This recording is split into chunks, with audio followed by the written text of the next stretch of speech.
we're not willing to do anything until Justin is cleared of being called a predator. In a lawsuit filed in New York federal court on Thursday, Justin alleges extortion, defamation, and claims related to breach of contract, among several others. Words coming in from the celebrities at the Saturday Night Live 50th anniversary, asking why Blake Lively and Ryan Reynolds were even there. Also, Justin Baldoni's lawyer has some choice words about it all. The courtroom battle between Justin Baldoni and Blake Lively is turning into one of the most dramatic legal fights in Hollywood. In just 90 minutes, Blake suffered her first legal defeat. And from the way things are unfolding, her situation is getting worse. The fight between these two started when Blake filed a massive $250 million lawsuit against Justin, accusing him of serious misconduct. Justin did not hold back and fired back with a counter lawsuit, accusing Blake of extortion and defamation. This means that together, they are fighting over $400 million. And this number could change both of their lives forever. From the moment the court session started, it became clear that Justin's team came fully prepared. His lawyer, Brian Fredman, wasted no time in attacking Blake's legal team, and they were clearly struggling to keep up.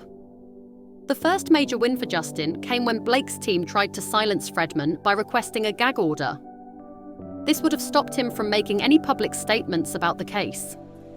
However, the judge saw through their request and immediately denied it.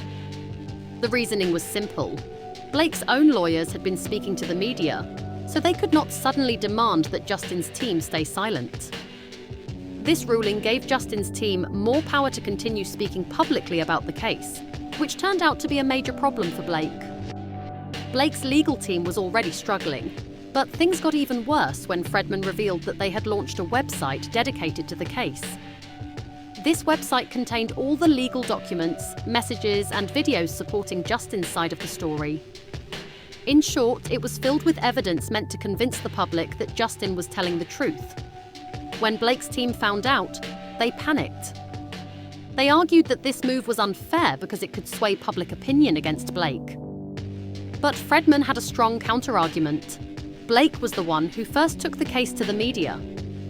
She had gone to the New York Times and shared her story, and Justin had only 12 hours to respond before a damaging article about him was published. If she could use the media to her advantage, why couldn't he? This argument hit hard, and the judge once again ruled in Justin's favor.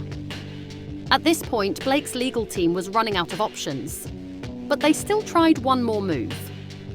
They asked the judge to allow Blake to choose who would question her during her deposition. In legal terms, a deposition is a formal interview conducted under oath, meaning that if a person lies, it can be used against them in court. Blake's request made it obvious that she was afraid of being questioned by Fredman, because she knew he would not let anything slide. But the judge was not convinced by her reasoning and denied her request once again. This meant that Fredman would be the one questioning her, and from what had already happened in court, it was clear that he would not go easy on her. This series of losses is bad news for Blake, because it indicates that the court is leaning toward Justin's side. The fact that her legal team is struggling to win even the smallest battles suggests that they may not have enough evidence to support their claims. If they did, they would not be so focused on trying to silence Justin's team or control the story. Instead, they would simply present their evidence and let it speak for itself. Did Blake rush into this lawsuit without enough proof? If so, she might be in serious trouble because Justin's team is clearly not backing down. The public reaction to this case has also been intense. People are divided, with some believing that Blake is telling the truth, while others think she is trying to destroy Justin's reputation for personal gain. But Justin's team is doing a better job of controlling the public narrative. By launching a website and continuously addressing the media, they are making sure that their side of the story is heard loud and clear. This strategy is working in their favor because the more evidence they present, the harder it becomes for Blake to convince people that she is the victim. If she had overwhelming proof against Justin, she would have shared it by now. Instead, her team is focusing on trying to stop Justin from speaking, which only makes her look guilty in the eyes of many. In many celebrity lawsuits, the court of public opinion matters almost as much as the actual courtroom. If the public turns against a celebrity, it can ruin their career even if they win the legal case. Right now, Justin is playing the media game better than Blake, which puts her in an even weaker position. If she does not find a way to turn things around, she could lose both in court and in the public eye. This could damage her career and reputation permanently. At this point, the only way Blake can save herself is if she has solid evidence that proves her claims. If she does, she needs to present it as soon as possible before Justin's narrative becomes too strong to fight. If she doesn't, she might have to consider settling the case before it gets even worse. The judge dropped a bombshell when he decided to merge both lawsuits into one. Blake had filed a $250 million case, and Justin had countered with a $400 million lawsuit of his own. Now, instead of two separate battles, it was one massive showdown. Blake's team had not prepared for this. They wanted to drag things out, buy time, and maybe force a settlement. But now that option was gone. This was going to be fast, explosive, and potentially devastating. If Blake lost, it wouldn't just be embarrassing. It would be a financial ruin. Justin's counter-lawsuit was worth more than Blake and her husband Ryan Reynolds' entire combined net worth, an estimated net worth of $350 million, while Blake's was about $30 million. That meant that if they lost, they would be wiped out completely. No safety net, no easy comeback. They would have to sell properties, liquidate assets, and watch everything they built together crumble. But Justin seemed confident. Every time he walked out of the courtroom, it added to his credibility. Every time Blake's team fumbled, it made her look desperate. In Hollywood, power matters, and right now, Justin had it.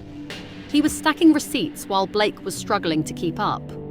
This wasn't just about money anymore. This was about reputation, legacy, and survival. Ryan Reynolds had to be feeling the pressure. Even the most supportive husband would be worried about losing everything over a legal battle like this. Hollywood was watching, and while it loved drama, it hated financial disasters. Studios did not invest in actors who looked like liabilities. If Blake kept fighting and lost, her career wouldn't just take a hit, it would be over. Brands would distance themselves. Directors and producers would be too scared to attach her to projects. No one wanted to work with someone who might sue them next. Meanwhile, Justin was playing the long game. His attorney, Friedman, made it clear that Justin wasn't interested in settling. He wanted a full ruling that proved he was innocent. No mediation, no backroom deals. He was fighting to clear his name, and he had the evidence to back it up. Friedman even said he had gone through all the messages, emails, and voice notes before taking the case. He knew the truth would come out, but even though Justin had the upper hand in court, his career had suffered. Hollywood was keeping its distance. He had lost jobs, lost his agent, and was effectively blacklisted. Even with social media on his side, he was struggling professionally. Still, he refused to back down. Blake was running out of options. If she kept going, she risked everything: her money, her career, and her reputation. Hollywood loved a comeback story, but only for those who played their cards right. If she kept pushing when the odds were against her, she would have no cards left to play. The courtroom battle was just beginning, but the writing was already on the wall. More hearings, more headlines, and more damage to Blake's reputation were inevitable. Hollywood had seen many downfalls before, but this one was unfolding in real time. If Blake didn't find a way to turn things around soon, she would become nothing more than a cautionary tale. Now, I'm sure you don't want to miss out on future updates. So don't forget to comment down your thoughts on this, and while you're down there, make sure to hit that subscribe button as well.